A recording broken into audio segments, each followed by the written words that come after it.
Hey, you want to get high, man? Let's do it, come on. Get up, Chucky! What have we got here? A fucking comedian. Rojan Kim? Hello, welcome to the Rojan Kim cast. It's me. Who else? Has there ever been anybody else on this show? No, it's just me. Anyways, welcome to the Rojan Kim cast. Wow, so much is going on. Why even have a show to talk about things? Just go on your phones.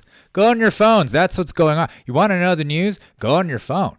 Do you actually sit and watch the news now? Do you sit there and listen? Hey, what's going on? What's going on in the news? No, just sit on your phone. Okay? Don't sit on your... Well, I guess you could. Sit on your phone and then turn the volume all the way up and you'll get a nice surprise. That's weird. I don't know why I said that. But take your phone out. Look at it.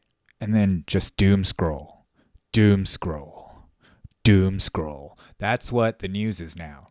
You know, the news used to be like a nightly event at 6 o'clock or 8 o'clock. You know, it's the nightly news with Peter Jennings. And everybody would sit down and a guy in a suit would be like, today, this is the important stuff that happened. You went about your whole day not even thinking about the world. You probably were pretty happy. Now here's some bad news from all the way across the world to depress you tonight. You know, that. So it was like measured. It was in little doses. It wasn't like constant. Right? It wasn't a constant stream of news from around the world that you can't. What are you going to do? What are you going to do? What are you going to do about this? What are you going to do about this? They're exploding guys' dicks in Lebanon with pagers. Why should I know this? Why? Like, what am I going to do with this information? Apparently, and then you find out, oh, it's Israel. Oh, okay. Israel somehow got to these pagers at the manufacturing level, somehow inserted plastic explosives in them, and then boom, it was like targeted assassinations, right? Targeted bombings of people that they say are terrorists. And of course they're terrorists. Of course they're terrorists, right?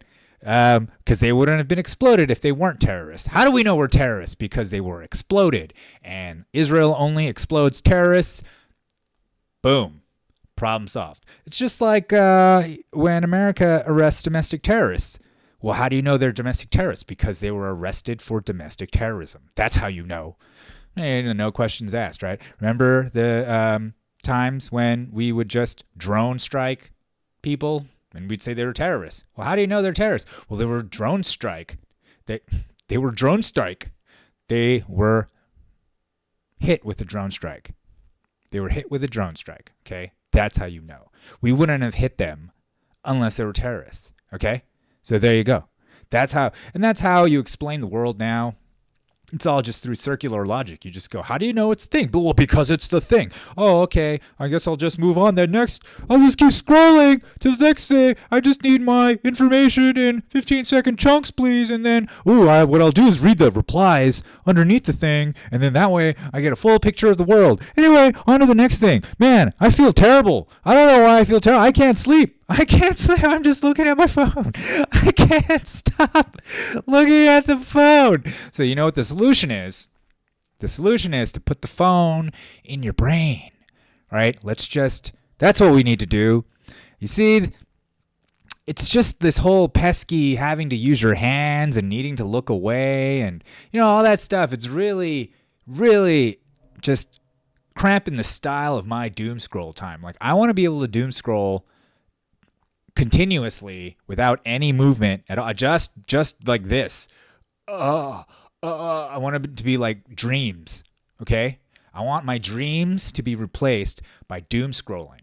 That way I get about, hopefully, 6 to 8 hours of uninterrupted doom scrolling while I'm sleeping, so that it all just kind of enters my subconscious and and then I can go about the rest of my day. Well, I guess I could still doom scroll while I'm awake. So I want 24 hours of doom scrolling. Okay? I bet some of you, sometimes I wish I could just doom scroll all day, 24 hours straight, just straight. There should be marathons for doom scrolling. How they have those dance-a-thons? They have like dance. They get You start dancing for the prize. You dance, and whoever can dance, and then it'll go like 36 hours, 46 hours to the point people are just dropping on the ground from exhaustion. They can't dance anymore. They're trying to get that car, whatever it is. You gotta like keep your hand on the car or something and dance, or I don't know. I think I'm thinking of an Always Sunny episode. But anyways, you know what I'm talking about. But let's just do that with doom scrolling. Let's just have a bunch of people in a room, doom scroll, and just no food, water, sleep, none of that. Just continuous scrolling, and let's just see how long people can last. Let's see how long people can last. Do you think you can last at least 36 hours? I bet you could. I think the average person could push themselves to about 36 hours. After that, maybe they'll start feeling funny. I don't know, maybe 2 straight days, 48 hours. I feel like 48 hours, you might start getting really tired. Maybe you want to do something else. I don't know. But, there are some people out there, I think they could go. Although I think they would go as their bodies, just shut down. Just your brain shutting down from lack of sleep. You're just delirious. I mean, you're doom scrolling, but you have no idea what you're even looking at. Everything's moving around. It's just, you're basically in a psychotic fugue state at this point. And if you can just keep your finger, all you have to do is get your finger moving over the screen. Just keep going. Just keep doing it. Just keep doing it. And then the prize is a new phone. It's a brand new phone. Or it's a Neurolink. Hey, how about that? Why don't we get this thing in your brain? Tired of using your finger to doom scroll? Why not put the phone in your brain? Put it in your brain. Duh. I mean, isn't that the best thing to ever? Like, why do anything else in the exterior world if you could just do it all in your brain, man? It's just all in your brain, man. Like, why do you need material objects? Why do you need, hey, listen. You could still use your Bitcoin in the, I guess, Neuroverse or whatever. The new, in the book Snow Crash, it was called the Metaverse, which then was jacked by Zuckerberg. He took it, turned Facebook into Meta, and he tried to make a virtual reality world called Metaverse, but didn't really take off. But it's still there. It's coming. In Snow Crash, this was before the internet, so it's just about this. It's a science fiction book about this world where the United States is no longer. It's like post World War III or something. It's not really specific, but the only thing that runs the country is organized crime and pizza corporations. That's the only thing we're good at this point is crime and pizza delivery. And the main character is this guy, the Deliverator, and he also has this big presence in the metaverse, which is a virtual world where you project yourself into an avatar, right? I mean, back then, none of this existed back then, so it was pretty, creative. But now you can just imagine it's just like, oh yeah, you're just in Call of Duty and walking around. Is that you have an avatar? You have this idea of this avatar. Now it's all going to be in your brain. Now it's all going to be up here, right? So I'm sure we won't have any trouble distinguishing between the real world and the new world inside our minds, right? I'm sure. And what an interesting advancement for human civilization. Kind of like if you think about the history of thinking, right? The history of philosophy, like just this idea that we have these thinking things in our heads and we can't help but to think of things like, how do I know I exist? Or what's the purpose of life? Or what is the meaning of objects? Or why is there continuity in time and space? Why is there logic? Why is there math? Why do things work? Why do things make sense? Why is there sense to stuff? All that stuff we were using our brains to try to figure out. We don't have to do that anymore. We can just go online, man. Like online, you don't have to. The nature of reality, okay, is just electrical signals in your brain. All right, that's all. What's the difference between the metaverse and the real world? All right, there's no difference. There's no difference if you can touch, feel, it's like the Matrix, right? Like what's the difference? What's the difference? Joey Pants, Remember, he's eating that steak and he's like, I know this steak isn't real, but he's like, I don't care. Put me back, right? Like, who cares if it's real, if you feel it, right? It's all about feelings now, isn't it?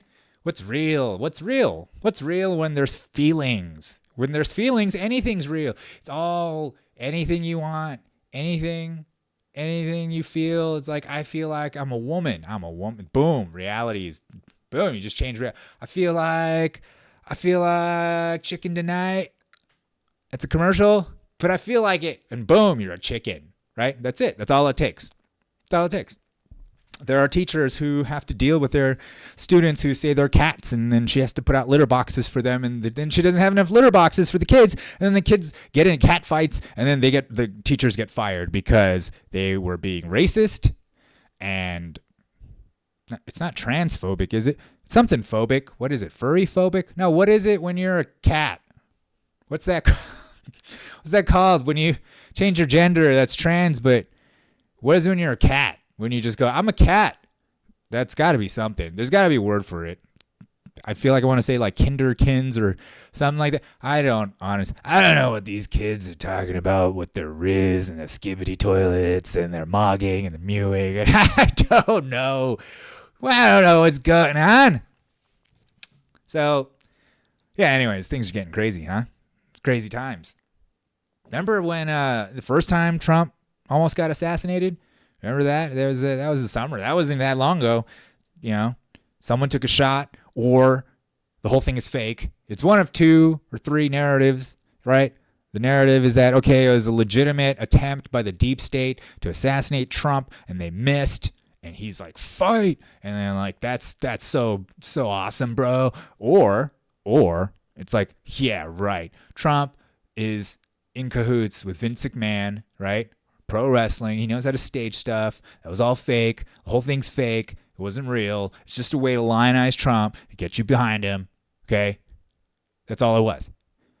I mean, and or the third option is that people are gone so crazy because, there was the 8-year campaign from 2016 on, or the whole Russia. It started with the Russia collusion. It started with Trump is literally Hitler. Trump is going to destroy us. Trump's going to do this. Trump's going to do Trump. Like the media just going nuts about Trump, and then filling people's heads with the anti-Trump, or whatever they call it, Trump derangement syndrome, right? And I've experienced it firsthand amongst my friends. Like I used to have some ties to the entertainment industry. Where I used to, I just went to college. I just went to grad school. Right, I lived in New York. Like you're around a lot of liberal people. Okay, I'm pretty sure I got fired from College Humor because I wouldn't put my pronouns in my bio. Pretty sure. It's either that or that Trump joke I made, which wasn't even a bad Trump joke. I was standing in line, right? It was Thai food, and this guy was like, Thai food, what could be worse? And I was like, well, maybe Trump Thai food could be worse. Like, I was just making an innocent little joke because I knew everybody there hated Trump and he was the worst thing ever. And they're like, oh, what could be worse than Trump, right? And what could be worse than Thai food? And I was like, Trump Thai food. I was just making a joke. Then as soon as I made that joke, the guy, like, I just remember his face. And the reason I remember is because it's 180 degrees from the reaction that I was expecting, because it was a place of supposed comedy. It was supposed to be comedy, a place of comedy. We made comedy videos, a comedy-centered place. I thought they would appreciate a little bit of comedy, just a little light comedy while we're waiting for some food, trying to get lunch. Just a little like, I was thinking I would go like, yeah, oh boy, there's nothing worse than Thai food. And then I'd be like, well, what about Trump Thai food? If you're like, that's funny. Trump does suck, right? Like that. I didn't mean anything by it, but the guy's face, instead of laughing, started doing like, he kind of like hunched. It was almost like I punched him in the stomach. And then he went, but he in slow motion though. So in slow motion, he was like, and then out of nowhere, this little brown lady or girl, she's this Indian girl, came up to me and she was like, "What did you say? What did you just say?" And she had this like weird psychotic look in her.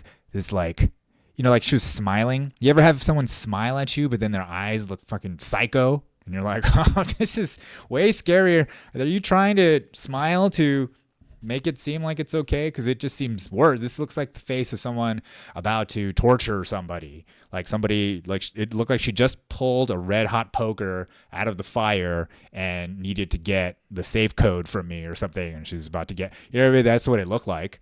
Anyway, she was just like, what are you? And I just repeated the joke. He said there's nothing worse than Thai food. And I said, what about Trump Thai food? And then she's like, oh, okay. She didn't really challenge me or do anything. She just had that like scary look and then just kind of receded into the background. I was like, okay. And a couple days later, I got called into my boss's office and she was like, we're letting you go. And I was like, why? And then it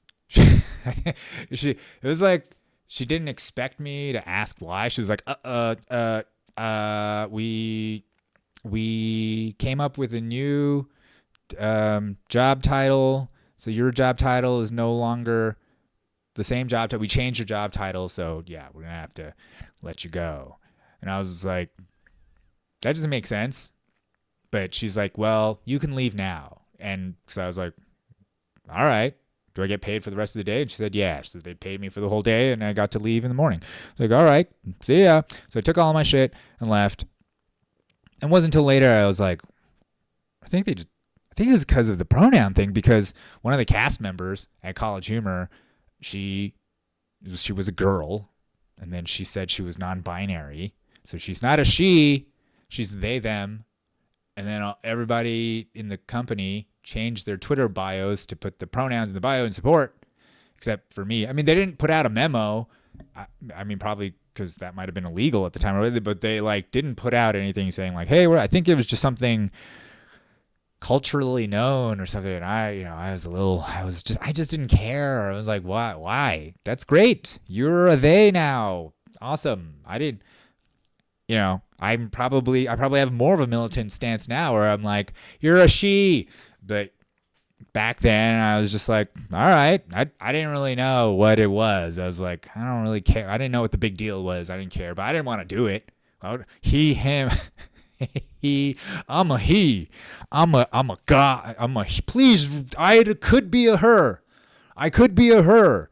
This face, this Asian face, bearded. I didn't have a beard back then, but I had a 5 o'clock shadow. It's obvious. I know it's not obvious, but I'm a he.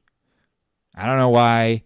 I mean, really, it was to show support for one person who decided they did no longer identified with their societally constructed gender thing. Like, she's like, I don't feel like I'm a girl. I don't feel like I'm a girl, so I'm a plural. I'm a they now. I'm a they. Please call me they. It's like, is they here? Is they? Where's Jennifer? Is they here? Like, right, that's, and I think maybe it's like the language is almost a code of our consciousness. It's like the code of how we operate, at least in the waking world.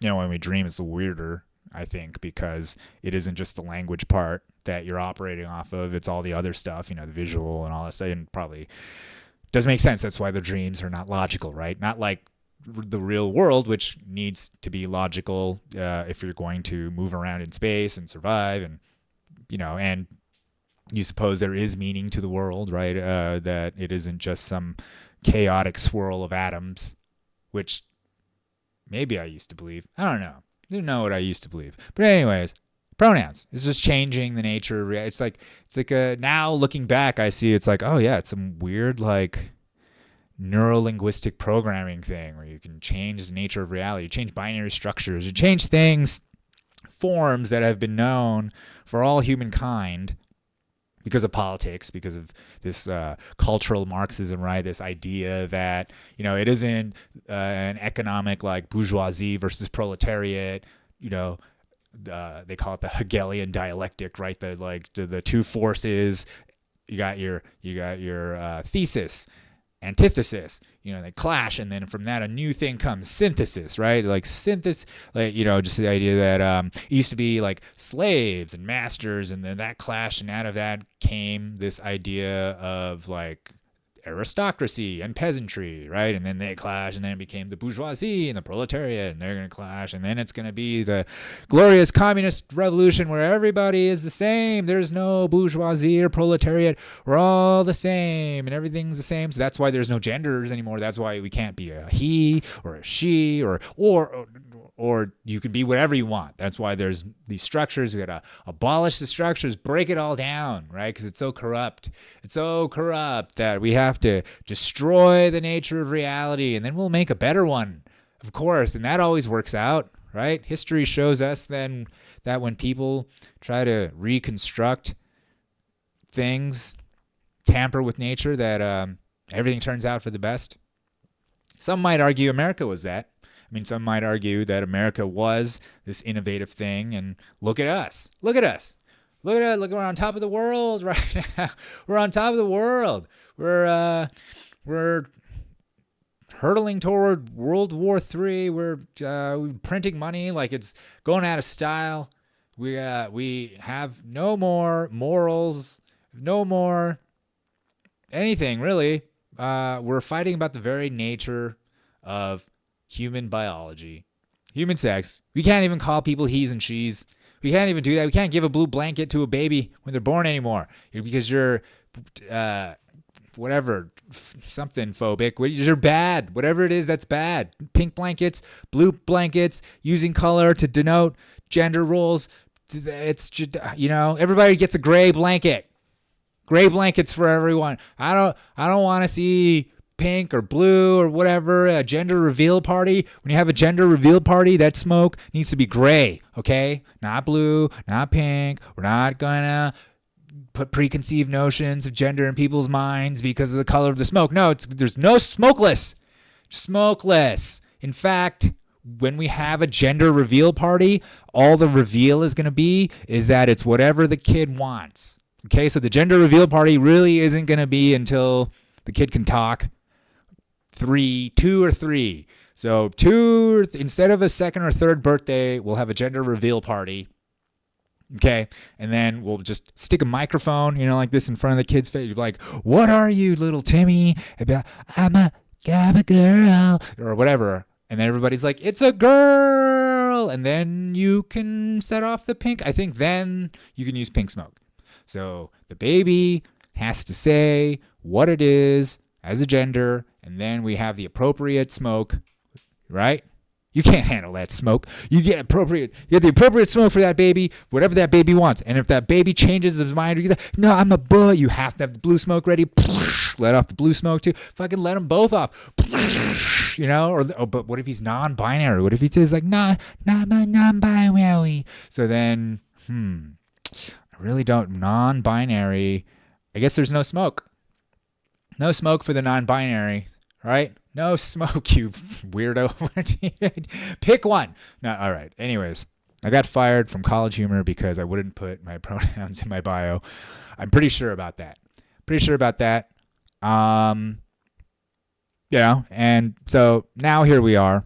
It's 2024. Trump is up for election again.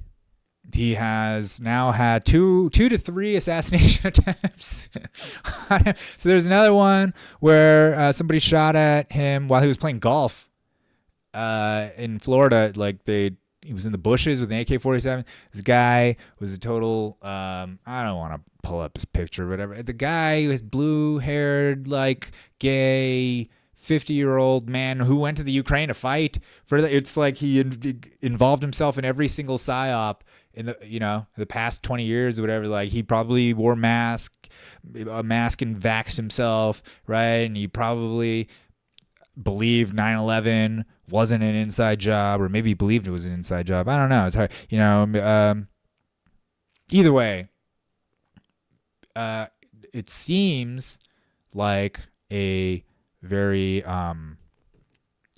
troubled, maybe, or easily persuadable individual they get dummies to do stuff all the time. I mean, this is not like some kind of conspiracy, which is now just the news, but conspiracy talk where government, like the FBI will regularly catch terrorists by tricking a retarded person into pushing like a button, right? They'll be like, don't you want to blow up the government? Here, push this button. They're like, okay, push the button. And they push the button, and then they're like, freeze, motherfucker. Yeah, we're fighting terror. Freeze, motherfucker. So, that's a lot of, and I am, of course, making light of it, but you can look it up. Look up FBI, terrorist arrest or whatever, and just read the details, and it'll even say they're like, they have their mental, I obviously retarded is the easiest way to say it, but they just are mentally deficient. Maybe they have low IQs. Maybe they're troubled, whatever. They just get tricked. It's the same thing as like the DEA used to use women, like hot women, adult women to 21 Jump Street into high schools and try to like infiltrate the drug markets in the high schools. And of course, they'd use their sexuality. And, it's just fucking batshit insane. Like, yeah, of course, some 17-year-old kid's gonna, do whatever. I think there might have been a Joe Rogan bit or episode 10 years ago about this. Go look it up. Type in Joe Rogan, DEA, hot woman or something. I don't know. That's my show now. I just tell you Google prompts. Just look it up. Just Google adrenochrome, Monsters Inc. Okay, Jewish connection, and then you'll see that everything right there. It explains everything. It explains everything. All right. So anyway, second assassination on Trump, and there might possibly a third assassination attempt on Trump, where people started feeling sick. People start feeling sick at the rallies. They're passing out and all that stuff. I think it would be, I guess, funny. I mean, at this point, it's just absurd. Like, why let's just have an assassination attempt every week until the election. And it just gets progressively more and more absurd to the point where there's like pianos dropping out of the sky trying to get, just almost like a Looney Tunes cartoon level of assassination attempts, like anvils dropping on, like people handing them sticks of dynamite and running away, and then they end up blowing up instead of Trump, and just weird, just stuff. Why not? I mean, things are already crazy. Why not just like somebody pulls a gun at him, shoots him, and he does get shot, but then he bum rushes the dude and fucking just throws him in the disarms him, and then fucking shoots him back, blah blah. And then on Fifth Avenue, just like he said, he can shoot somebody on Fifth Avenue, and he wouldn't lose any voters. He'd get more voters, more people with every subsequent assassination attempt. He gets more popular, right? So we'll just increase the amount of assassination attempts, and we will I don't know. I think that's what America deserves. America deserves that. Now, what are you doing? Oh, that's a cat. What are you doing? Kamala's team. What are you doing? Kamala. What are you doing? Kamala. Huh? What are you do? How many assassination attempts have there been on you? None. You know why? Because you're not that popular. Because nobody cares about I mean, the only way I can imagine her team just sitting her down and be like, okay, Kamala, we need to stage an assassination. Okay, we got to just figure out the best way to try to get you assassinated. I mean, not for real, wink. I mean, they're probably debating. I mean, do you want to do that? Do you want? I mean, that's probably the best move for them, right? Is to pull it off, right? Because that would be more hardcore than Trump, right? Like, it would be more hardcore for them to pull it off. Like, if they could actually pull it off, bro, like if they actually pulled it off, then whoever they put in next would be a shoe with like like this is, I think, where we're at in American politics. It's who can get the best assassination sympathy vote. Assassination sympathy vote, ASV. This is what it's all about, people. I can see campaign managers just in their respective offices being like, all right, people, we got to get out there. We need the assassination sympathy vote, right? We have to stress that the 25 assassination attempts on Donald Trump it's a threat to America. You get to the point where it's just, maybe that's the news. At that point, that's the news. The news is just the daily, hello and welcome to the daily assassination attempt on Donald Trump. Today, it was a blow dart which narrowly missed him and hit his aide. Or something. I don't know. Don't we deserve that as Americans? Don't we deserve that as the new Rome? Rome had the Colosseum. Don't we deserve the finest in entertainment? Sure, the Colosseum wasn't on their phones and that they could scroll through, infinitely for 24/7. Sure, yeah, sure. It's a place they have to go to and buy tickets to see the gladiator show and maybe the matinee, or maybe there's a children's matinee where they have the little kids fight each other. Maybe they did that. But now we have, I think we still have little kids fighting each other, or at least there was some guy who came out and claimed that some underground part of New York, it's like the richest people in the world get together and just watch kids fight each other to the death. Like that's what they do. And honestly, it doesn't surprise me. Either way, it doesn't surprise me. Maybe that's what those tunnels were that from that synagogue. It's like where you can take the kids to the fight club and you have all the people come and watch the fight club, right? And then the ones that win, you could take them to Epstein Island. Well, this guy was saying that they were using him as a breeding stud or something. I mean, I don't know. I mean, maybe the guy's crazy. Maybe I'm crazy. Maybe I'm crazy and I'm taking what's the God's honest truth and just, being like a complete skeptic. Maybe I'm dead inside. I don't believe anything. Everything can be faked by AI. Everything can be a manipulation. I mean, even before AI, just a video. This is a construct. This isn't real. You think this is actually a video you're listening to? Do you think this is really my voice? I mean, it's just, right, encoded, right? I mean, if you think about it, a film or a video, motion picture, all it is still frames running at a certain rate, right? 24 frames per second, 30 frames per second, 60 frames per, whatever. It's like frames per second. That's what's creating the illusion of motion. It's an illusion, Michael. So it's an illusion. It's not real. It looks real and you think it's real and you treat it like it's real, but it's not real. And you can even know it's not real. You can even, like I edit videos. So I know that I can go forward or back by frames. So I know in my head that it's not real. It's just a series of still images that's tricking you into thinking it's real. But at the same time, I still watch stuff and think it's real. I still know. I mean, I know that a scene is edited that you shoot in one direction for a whole day, and then the next day you turn around, shoot in the other direction, and then in editing you put it together to make it look like it's all in the same day. It's all happening in the same space and time, right? Because our minds work that way. Our eyes work that way. I mean, I think, the neuroscience behind a lot of this is that it might be similar in our brains, that what we're doing is capturing every millisecond, right? Like what we're seeing, what looks like motion is actually just because of a part of our brain. I think it might be the temporal lobe. I think it is. I think that's our, the sense of time and linearity. People have gotten lesions or hit in the head, and there are some people who can't see motion.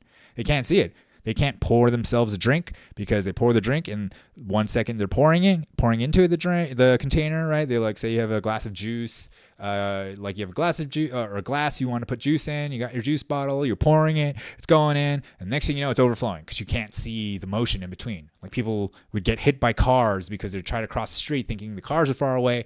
Next thing you know, but they still hear in real time. So the hearing is coming in, but then everything is just like still frames. Everywhere they look, it's a picture, right? That would be insane. That would suck. That would suck. You just can't see motion. You'd be useless. I guess you could do this. You could do what I'm doing now.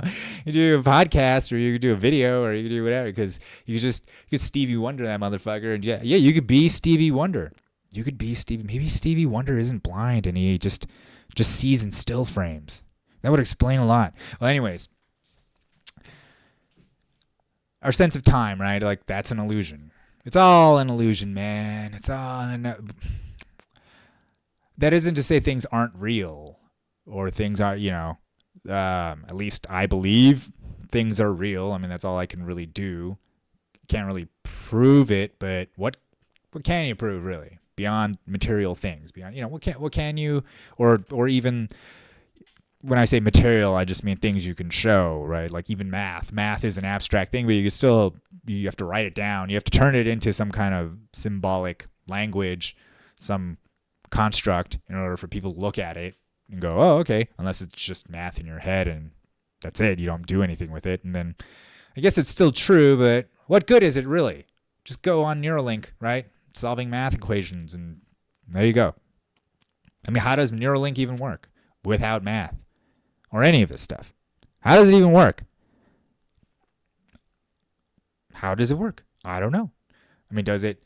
Doesn't really matter, does it? Well, I think it does. I think I do, and I think this is one of the things that I've been going through. Let's say a spiritual awakening. Spiritual awakening. I've been going to church. I've been going to an Orthodox church. I became a catechumen, right? Which means that I am taking classes now, or I'm in a period in between. So the first phase is like the inquiring phase or seeker. You're just kind of coming to the church, checking it out.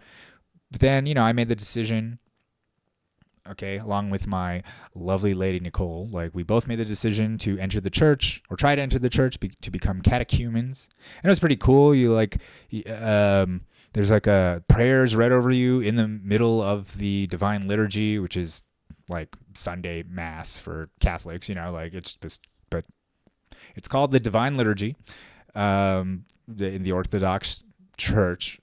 And in the middle of it, we had prayers read over us by the priest. We had to renounce Satan. I had to say the Nicene Creed. I had to say that I align myself with Christ, right? And it's just sort of like the next phase where I'm not baptized or in the church.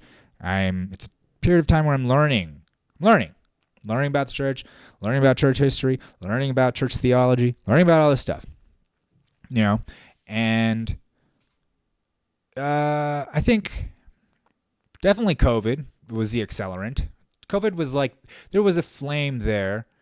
It's hard to really say. Look, I'm not going to lie. I think, I definitely fell away from having any kind of faith. I was actually pretty religious when I was a kid. I was baptized Catholic, but then I kind of ended up going to a bunch of different churches because my dad never went to church, and depending what stepmom I was with, or if I was with my aunt, or if I was with my grandma, just depending who I was with, I would be taken to a different church.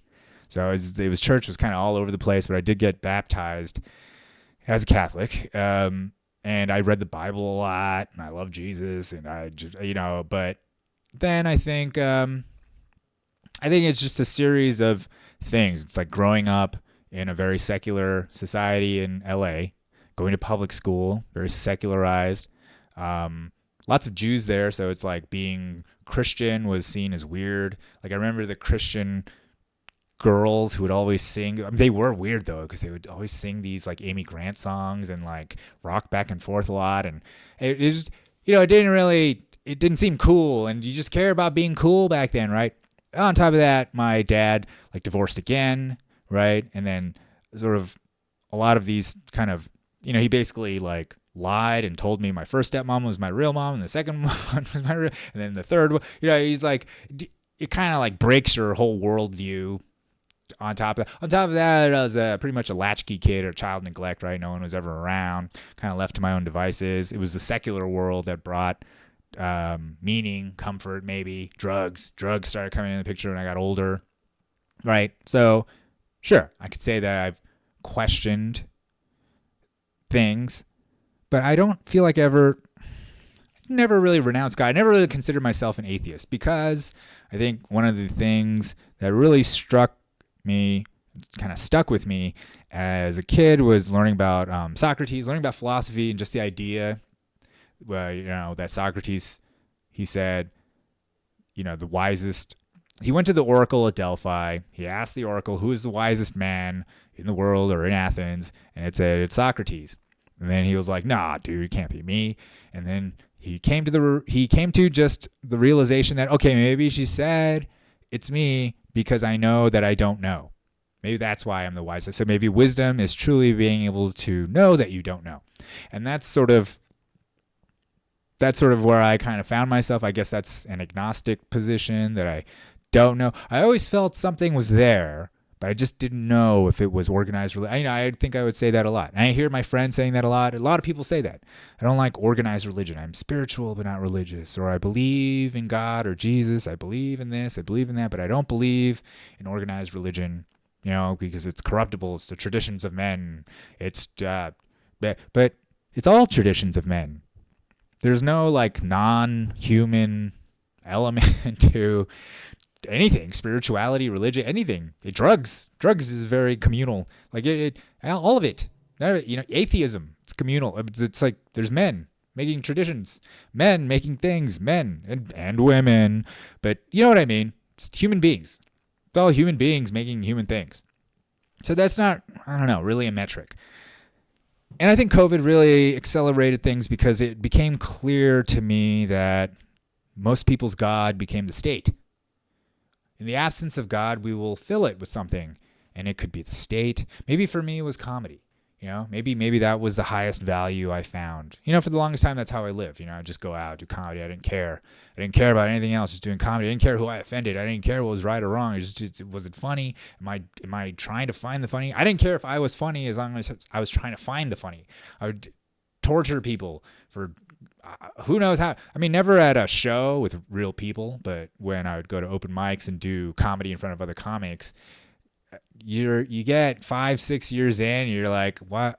I'm not going to act like I'm doing a show every time. I got to work on stuff. So I'm just going to not be funny because I'm trying to find funny stuff. And that's okay. I didn't care if I was pissing anybody off or if I was boring or whatever. I didn't care because I was trying to find that funny thing. And that to me was the most important thing. Nothing more important than being funny.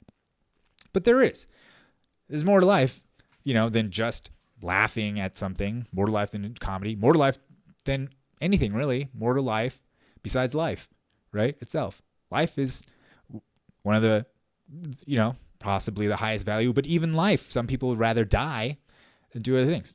Some people would rather keep their integrity or their dignity or maintain the truth over their lives. So then there's something even more important than that. And it's like, aside from being strictly Christian or whatever, you got Muslims blowing themselves up. You got Buddhists setting themselves on fire. You've got atheist leftists setting themselves on fire for Palestine. Like, people do this and you'll be like, oh, that's a nut job, or that's a silly person. But there is, I'd say maybe that's a little dark, right? That's like at the darker end of things people do for something bigger than themselves. But I think it still remains, the fact still remains that they are doing it. People do have altruism. People do save each other's lives. People save each other's lives at the expense of theirs. People will, at the first Trump assassination, someone was shot in the stands, okay? And it was a father, protecting his wife and kids. He shielded them and he got hit, right? And I'm sure if you could ask him, he wouldn't be like, I wouldn't do that again. I'm sure he was glad to give up his life to protect his family because there's something higher, right? There's a higher value than his own sense of self-preservation. I think a lot of atheists will say, oh, we derive morals from self-preservation or what's good for the group or what's good for this. But it's like, there's evidence in human behavior that goes contrary to that. That isn't necessarily, and then they'll say, oh, the father is trying to protect his offspring because that's in the, okay, all right, I guess, but why? Why he could just make more? Why should he give up his life? Why is that even there? Why is that a thing? Right? So I think that, so COVID really opened my eyes to the fact that there is a spiritual war. It's not just a war. It's not just an info war. It's not just there is a physical war, a war for our bodies, a war to put machines in our brains, right, to control our very thoughts by flooding us with information, right? There's no quiet anymore. There's no mystery. You don't know anything. Just Google it. There's this over-reliance on this cloud, these machines, the computers, And everything relies on it. Your entire life. What are you gonna do without your phone? What are you gonna do without you? You ever not find your phone and have a fucking anxiety attack? Have a full-on panic attack? Meanwhile, don't you realize your phone is just snitching on you? That it's just a device that's always on, always taking pictures of you, always recording. The audio, taking. Keeping track of where your eyes go when you click things, what you click, how long you look at things for, like all this stuff. Like you could sense all that stuff, take all that information, send it back to the people who are creating this content, especially ads, and then they can tailor, the algorithm to suit like your preferences, which from the algorithm, what they do is they take an aggregate of everybody's data. So it isn't just you they're spying on millions of people, and they take all that information and they go, ooh, these people, if they do this set of things, or they're looking at this link, or if they're looking at this picture this long, they'll probably like this product, right? And just imagine the money-making machine that's behind just trying to sell that information to all the advertisers, right? Advertisers, marketers, they want that sweet psychological information. They want to get in there. Don't you understand? If they could, they would put little listening devices in your mind. They'd put them in your brain just to see. And that's what they want to do. Not just advertisers or whatever. It's that was written in the World Economic Forum. I forgot what the thing was called, some initiative that they had. But what they want is an internet, not just an internet of things, where everything can be recorded and put on their blockchain, as they call it, or whatever, just whatever they're going to they want to tokenize the world, right? Every physical object can be tokenized, and you can buy and sell tokens, fractions of these things everywhere. But they also want to be able to measure your interior. So they want to be able to measure your temperature. They want to be able to measure your thoughts.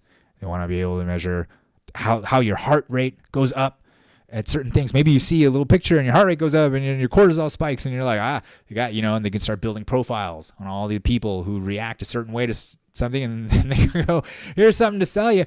We notice your heart spiked at this puppy picture, so now we're going to sell you this dog food, right?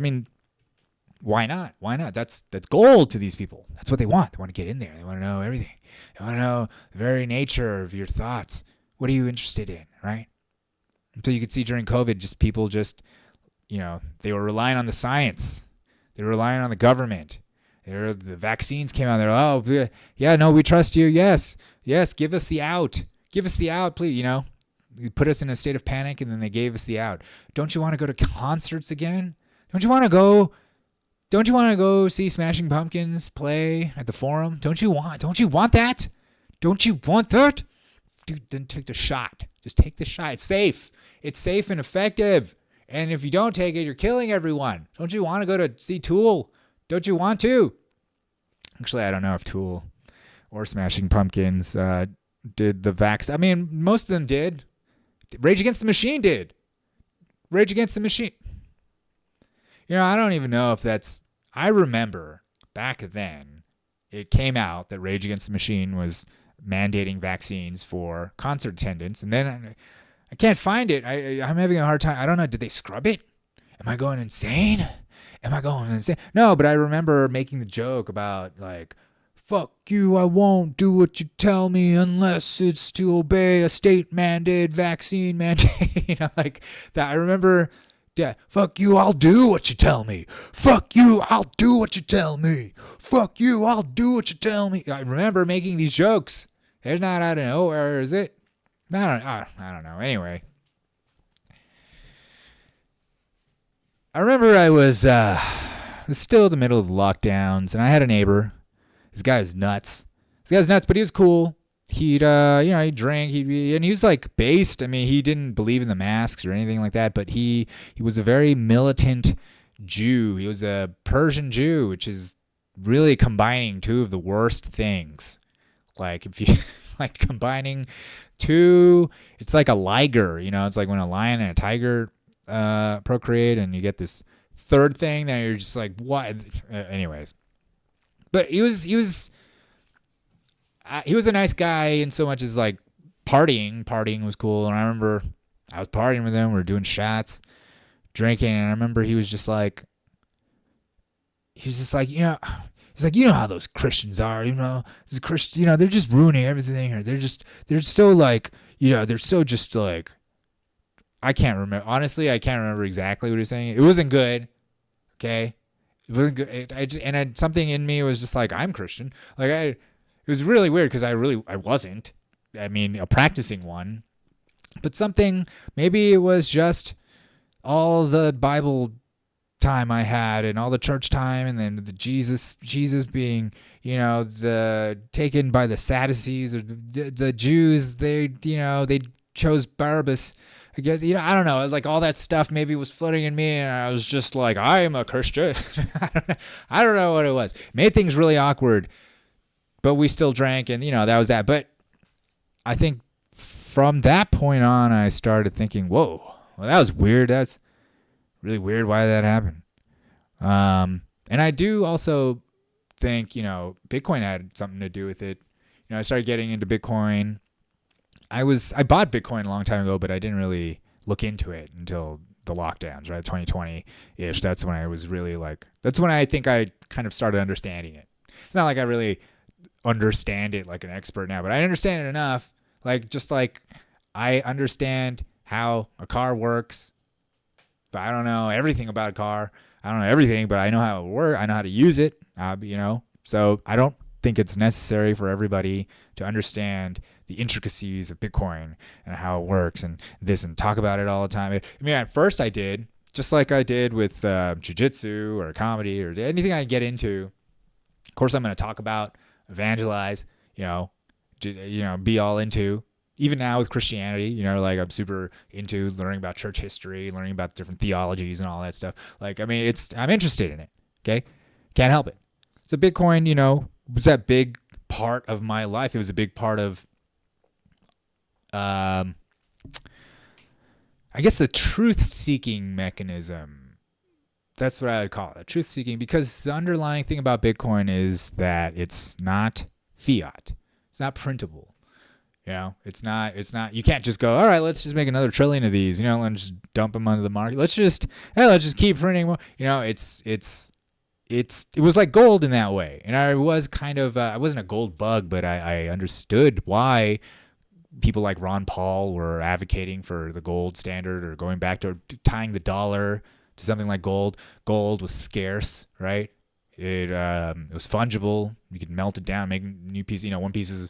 1 ounce of gold is 1 ounce of gold, no matter who issues it, right? It was there's like a 2% inflation rate or whatever. There's only about 2%. It can only add about 2% of the supply every year, right? It was just and everybody, people will accept gold everywhere. Everybody just accepted. So there was sort of this construct, a socially accepted construct throughout thousands of years of established history of saying, hey, this is gold, this is money, right? That was there as well. And it started clicking to me how Bitcoin was the digital version of that, right? How digital, digital gold is maybe like an old analogy, maybe not so appropriate now, but it helps people understand.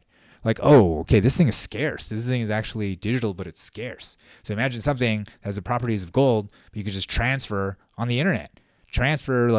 And not only that, the mechanism of Bitcoin, right? The blockchain, the consensus model, it's what helps verify these transactions. So you don't have to send your money to a bank and then pay someone through the bank and then wait for their bank to clear the thing. There's not all these third parties telling you, okay, you got to wait a few days for it to clear or whatever. It's like you can send money with Bitcoin, send it to someone, and then it's a done deal. It's like handing them a stack of cash. It's like handing them, and the downside of handing someone a gold coin or a stack of cash, or what you'd call a bearer asset, right? Like handing them that stuff is like, once you hand it over, it's theirs. You can't be like, hey, can I get that back? Can I get that? Like when you spend money on a credit card or debit card, even sometimes, like you can at least call the bank and the credit card company and be like, hey, can I get a charge back? The money's all fake anyway, so why not just reverse the charge? It's that easy. But when the money's not fake, right, and you're handing over something physical to somebody, and they take it, it's a lot harder to get it back. You better make sure that transaction, like if you're going to buy a car with cash, you better make sure you're happy with the car. If the car is messed up and you got to go back to get your cash, it's kind of it's a lot harder than if you had some intermediary. So it makes sense why people might want that. But on the other hand, that means you're beholden to these intermediaries to take your money. You know that when you put money in the bank, officially it's their money now.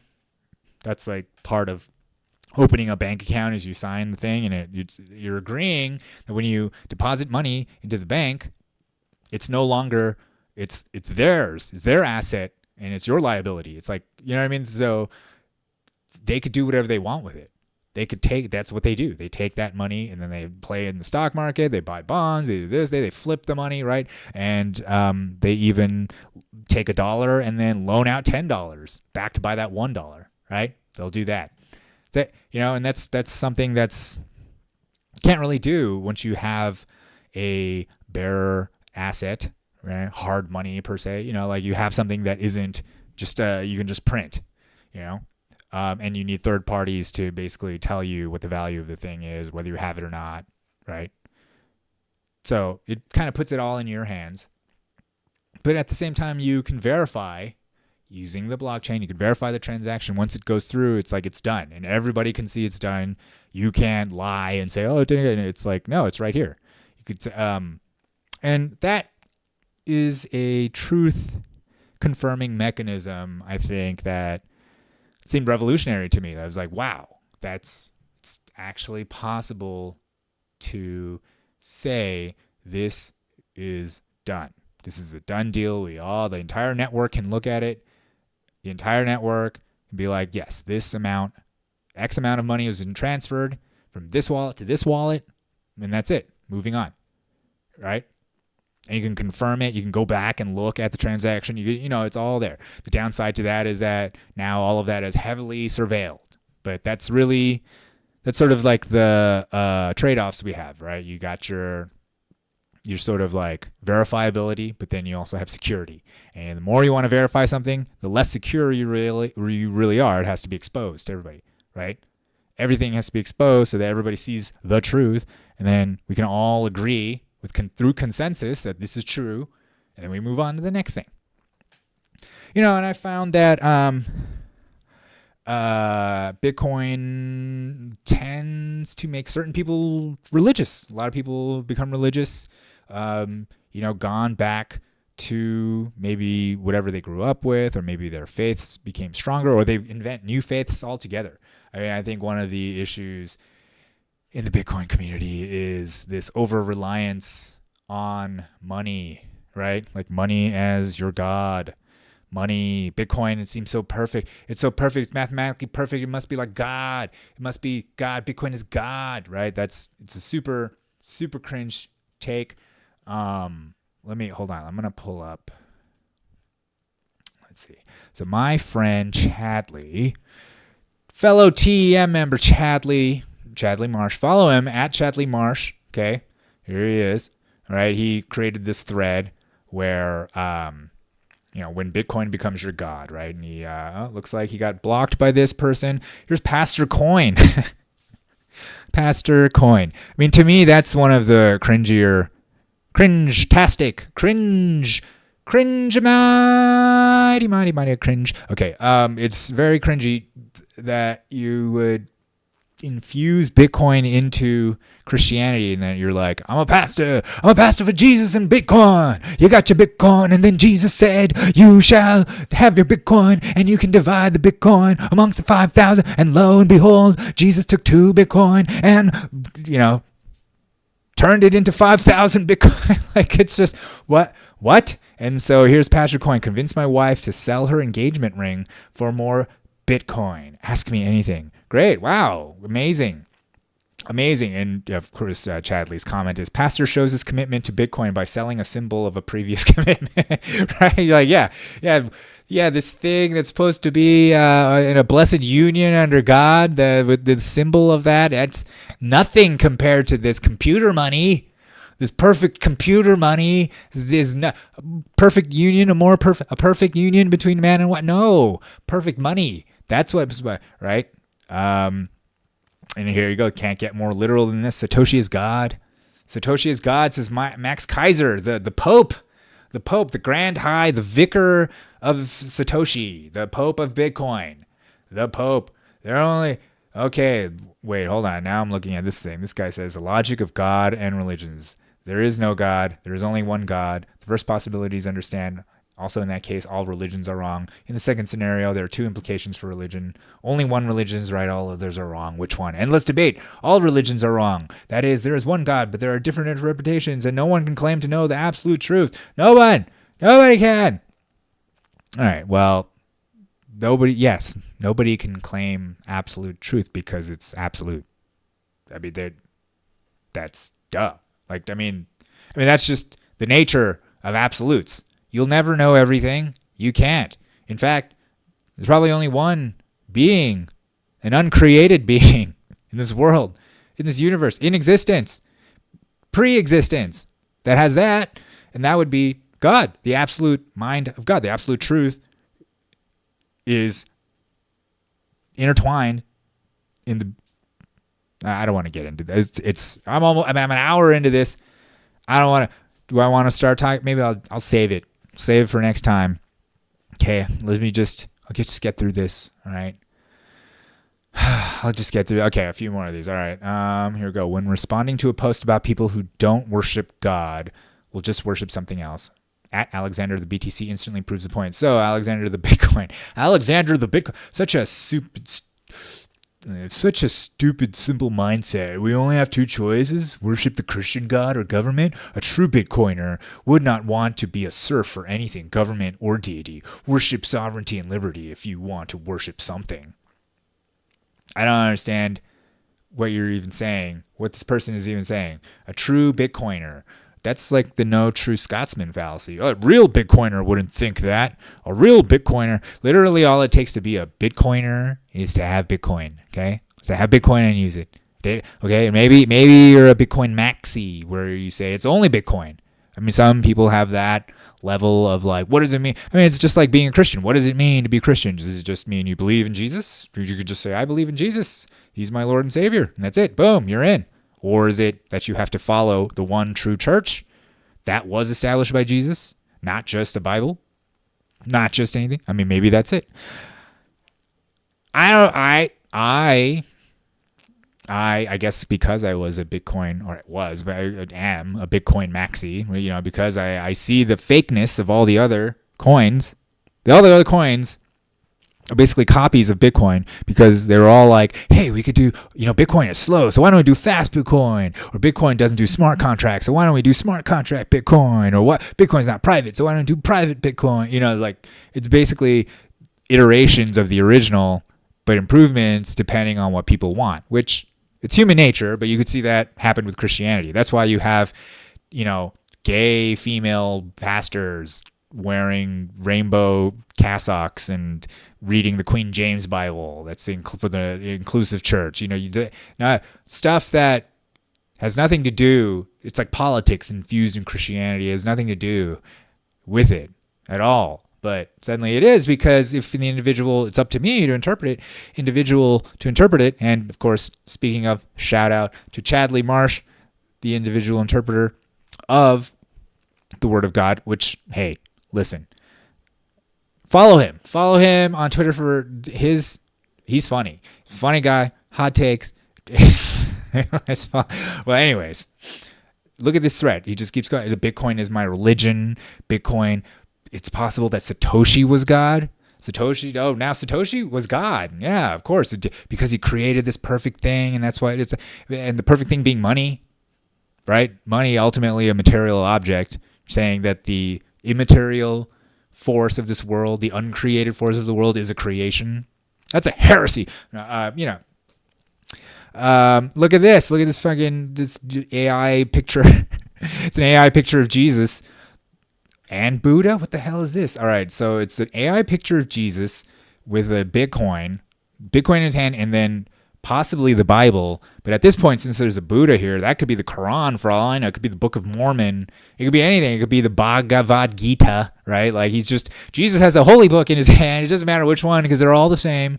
It's all the same. It all leads to the same. It all leads to one God. There's only one God. That's all there is. Big hubbub in the Catholic community because the Pope said there's only, all paths lead to the same God. Muslims and Christians worship the same God. Jews and Christians worship the same God. Hindus, Buddhism, it's all just one God, man. It's all just one God. Yeah, just like it's all just one Bitcoin, man. You get Ethereum or Cum Rocket or Tremp Coin, or like, it doesn't matter. Whatever, if meme coin, it's all the same, man. It's all the same Bitcoin. It's all the same, man. Man, woman, man, he, her, them, they, them, zimzers. It's all the same, man. There's no reason to have any boundaries on it. It's all the same. There's no reason to have any order or separation of objects. It's all the same. It's all just gonna be this gray goo. It's all just gonna be these nanomachines are gonna come. We're gonna make nanomachines, release them into the air, and the nanomachines will learn to take regular matter and turn those into nanomachines, and everything will just become nanomachines and colorless, and this giant gray goo world where it's all just one, man. It's all the same. We're just all melding, and these the forms are immaterial, and we're all just one, man. All right. All right, I'm hitting the outro. All right. So I've been ranting and raving for over an hour. I guess that's par for the course. Follow me. No, that's what Jesus said. Follow me. But I'm not Jesus. I'm not saying for you to follow me like that. But you could find me. You can find me on Twitter at RojanKim. There you go. See that? There it is right there. In case you can't spell or remember it, there it is. RojanKim. Find me on Twitter at RojanKim. Follow me. Follow my friends. Follow Triple Elite Memes. Find them. Chadley Marsh. Follow them. Yeah, follow him. Sorry, them. They. He's actually trans now, so follow them.